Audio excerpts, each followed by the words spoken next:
Hey guys, this is Jason from Gateway Classic Mustang and Gateway Performance Suspension. Today we're going to do a product overview of our Gateway Performance Suspension Notch Shock Tower Kit. With this kit, this is how it would come in to you. We'll go ahead and cut it open.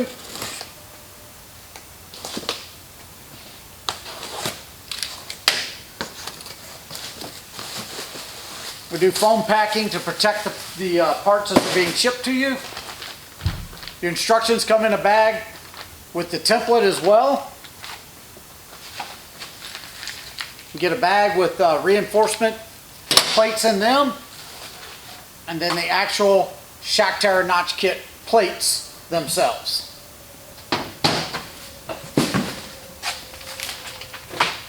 So with your instructions, we had a set already out, already opened up. You're going to get your templates.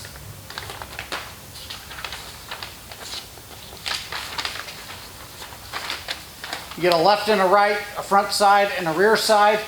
You wind up cutting these out. It gives you some marks on it of these holes here and some marks here to kind of give you an alignment on where those would need to be. Again, these are just a rough template to kind of get the basics of the shock tower cut out. You're going to have to keep putting the shock tower plate up there and whittling it back and kind of getting it cut out a little bit more to get it to fit in there correctly. Our instructions, several pages long with colored pictures showing you exactly how to do everything that we do in them to get them installed.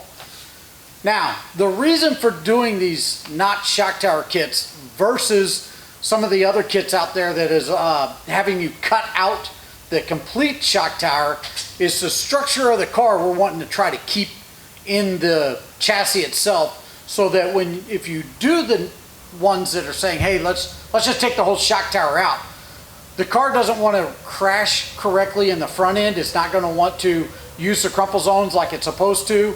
So what we decided, and when we started getting into this, was we wanted to keep the strength of the front of the car. We wanted to be able to keep the plates that bolt to the top of the shock towers and come back to the firewall and cowl area, because Ford had all that in there for a reason. They needed it.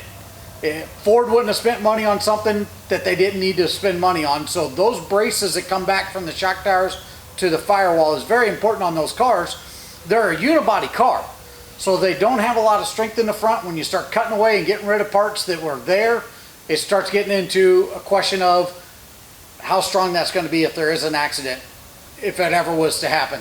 So with our notch shock tower kits, what it allows you to do is get a bigger engine into the car. And the way that we did that, if this is the top of your shock tower here, we basically notched it back, which at this point you no longer can use your upper control arm because of how it's designed now. You have to stick with one of our strut kits that will allow you to do this. But with these kits, you're able to fit a 5.4, a 5.0, a 4.6, and even the John Kazi Boss 429 engine into your car.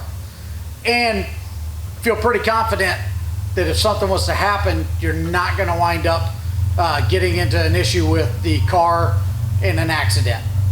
If you keep watching, check back later. We'll do a whole thing on our strut kits. Again, this is one of the few products that we sell that you have to do welding and install yourself. But hope it was informative. Hope it helped out.